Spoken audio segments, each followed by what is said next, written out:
Assalamualaikum warahmatullahi wabarakatuh. Alhamdulillah, alhamdulillahilladzi arsala rasulahu bil huda wa dinil haqq liyudhhirahu 'ala ad-din kulli wa kafa billahi syahida. Kembali bersama saya Zulkarnain Al-Mabduri, berbicara Islah Bahrawi. Tentu tidak asing lagi di dunia sosial, ya, di medsos, media sosial. Siapa Islah Bahrawi? Dengan gagasannya, dengan cita-citanya, dengan celotehnya, cuitannya, juga dengan arogansinya itu, yang sering tampil sebagai seorang pembela kebangsaan menurutnya, tapi menurut kebangsaan, menurut rumusan Islah Bahrawi, ya, bukan menurut yang sudah lumrah dikenal di Indonesia sejak zaman penjajah sampai zaman sekarang ini, bukan. Jadi kebangsaan versi Islah Bahrawi dengan menggunakan parameter Nahdien. Tapi mari kita dengar dulu apa yang disampaikan oleh Islah Bahrawi ini. Hadir dalam saling bersalaam Firanda. Mereka adalah pintu-pintu pembuka yang menggunakan artis-artis untuk menjadi daya tarik. Penggemar artis itu diharapkan tertarik kepada ustadznya si artis. Dibuka semua, open gateway. Itu perkataan Islah Bahrawi. Jadi Ustadz Khalid Basalamah mau Firanda, bahkan mungkin yang lain-lainnya itu adalah sebagai pintu daya tarik, ya, menjadikan artis-artis itu untuk membuai masyarakat Islam dan tertarik kepada Wahabi. Ya, kalau kita lihat dalam suasana keagamaan di Indonesia ini, berbagai macam cara untuk bisa mendapatkan daya tarik, ya. Di NU juga ada daya tarik supaya mereka itu berlomba-lomba masuk NU, ya. Di Muhammadiyah juga ada daya tarik supaya berlomba-lomba bergabung dengan Muhammadiyah, gitu. Di Persis juga daya tarik. Terus apanya yang aneh? Itu loh yang menjadi pikiran kita. Apanya yang aneh? Ini yang perlu kita tanyakan kepada Islah Bahrawi. Yuk kita lanjutkan. Dalam proses kesadaran kognitif, mereka akan diajarkan bahwa orang yang berbeda dengan dia adalah orang-orang fasik. Luar biasa, ya. Luar biasa pernyataannya Islah Bahrawi, bahwa yang berbeda dengan Salafi itu adalah orang fasik. Kapan itu bilang begitu, ya? Setahu saya belum pernah membaca kitab Salafi sejak saya mengenal Salafi itu yang menyebutkan kalau umat Islam selain Salafi itu adalah fasik, munafik, gitu. Jadi isu semacam ini dikembangkan sebagai narasi oleh Islah Bahrawi untuk mempengaruhi, ya, menutup akses supaya kelompok-kelompok Wahabi tidak laku di Indonesia.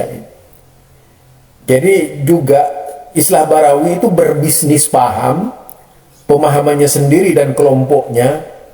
Yang pertama, bahwa kelompok dan pemahamannya itu adalah kelompok dan pemahaman yang paling benar dibandingkan dengan kelompok-kelompok yang lain. Lah, buktinya Islah Bahrawi ini sangat cerdas sekali dan lihai berkampanye, berpromosi dengan kata-katanya, yaitu upaya mempengaruhi orang-orang yang terindikasi Wahabi, gitu. Tapi ya tidak semudah itulah, karena memang mungkin sudah tidak lagi disebut dakwah, ya, tapi persaingan bisnis paham. Jadi itu lebih tepat seperti itu, jualan bisnis paham, gitu. Nah, ini yang tentu saja tidak kita andaki ya dari perkataan Islah Barawi. Nah, mari kita dengar lagi. Mungkin juga sekedar ikut-ikutan menjadi follower dan sebenarnya mereka tidak didukung oleh literatur yang kuat. Mengapa? Berbicara literatur apa yang dipakai oleh Islah Bahrawi? Itu pertanyaannya. Si A atau apa gitu? Atau literatur apa sih yang digunakan sebagai pijakan untuk menilai kelompok lain itu salah? Kalau di Indonesia ini yang bisa dituduh Wahabi sejak dahulu kala dalam sejarah perkembangan paham di Indonesia, yang selalu dibuntuti, disoroti, pakai teropong segala, dipantau perkembangannya, bahkan sampai sekarang terjadi intimidasi pembangunan Masjid itu Muhammadiyah. Jadi Muhammadiyah itu sampai sekarang selalu diintimidasi dari orang-orang seperti kelompoknya Islah Bahrawi ini, yaitu dengan cara melarang berdirinya Masjid Muhammadiyah seperti di Banyuwangi dan di Aceh misalnya, suatu contoh. Dan beberapa masjid Muhammadiyah yang dirampas oleh mereka itu. Coba sekarang siapa sebenarnya yang jahat tuh siapa gitu? Yang radikal siapa ini? Radikalisme itu tidak hanya diukur kepada pemerintahan. Radikalisme itu harus bersifat luas dan bersifat umum kepada siapa saja yang terindikasi yaitu punya paham radikal. Ya. Jangan selalu mengumbar radik yang nakal saja gitu. Sementara cara berpikir dan orientasi yang disampaikan oleh Islah Bahrawi bagian dari sifat-sifat yang sangat provokatif untuk memprovokasi massa agar membenci Wahabi. Dengan dasar dan hujah menyelamatkan bangsa. Bangsa yang mana yang diselamatkan? Di Indonesia ini ada Persis, ada Muhammadiyah, ada Al-Irsyad. Sejak dulu sudah oleh kelompoknya NT itu dicap Wahabi. Apa ini tidak bersifat bias omongan Anda itu? Itu bersifat bias ya kalau saya cermati. Mari kita lanjutkan. Mengharapkan penghormatan kepada zuriyah-zuriyah kenabian. Karena lawan politik utama. Ada lagi yang lucu, yaitu mengharamkan penghormatan kepada zuriyah kenabian. Lah, Syekh Muhammad bin Abdul Wahab itu juga adalah zuriyah dari kenabian. Tidak ada orang yang melarang kalau dibuka kitabnya Syekhul Islam Ibn Taimiyah, ya, yaitu Aqidatul Wasitiyah li Ibn Taimiyah, itu kitabnya itu sangat memuliakan keluarga Nabi. Kalau dibaca kitabnya Syekh Muhammad bin Abdul Wahab dalam kitabnya, yaitu kitab Fathul Majid, kitab Tauhid Fathul Majid, juga sangat menghormati Ahlul Bait, dzurriyyah Rasulullah sallallahu alaihi wasallam. Yang dipersoalkan bukan masalah dzurriyyah Nabi lah. Sekarang dzurriyyah Nabi saja diacak-acak oleh orang ente sendiri kok. Wahabi itu belum pernah mengacak-ngacak turunan Rasulullah seperti yang diacak-acak oleh orang sekarang ini. Bahkan terjadi kesan adu domba gitu. Lah sekarang siapa yang berteriak-teriak itu? Di Banten itu? Lah, kan bukan Wahabi.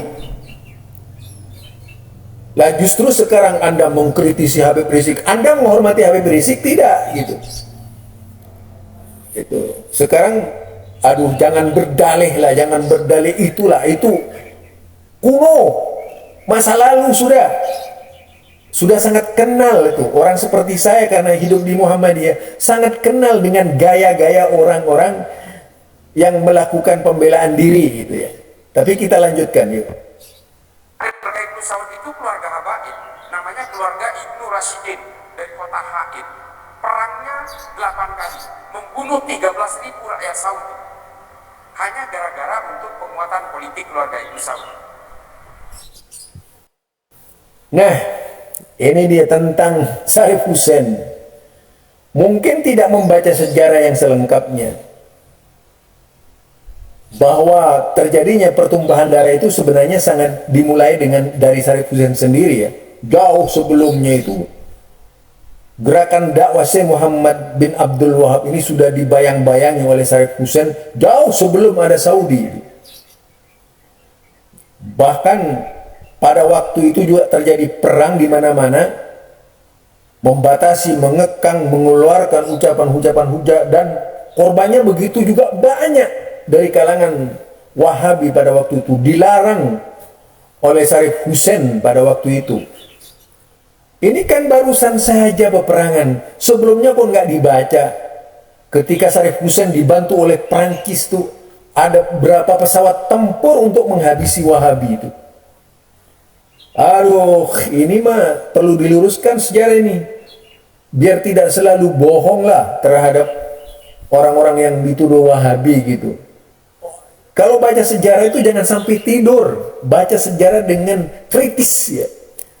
Mungkin ini saja dari saya, tidak terlalu banyak. Insya Allah nanti saya sambung dari cara berpikirnya Islah Barawi. Assalamualaikum warahmatullahi wabarakatuh.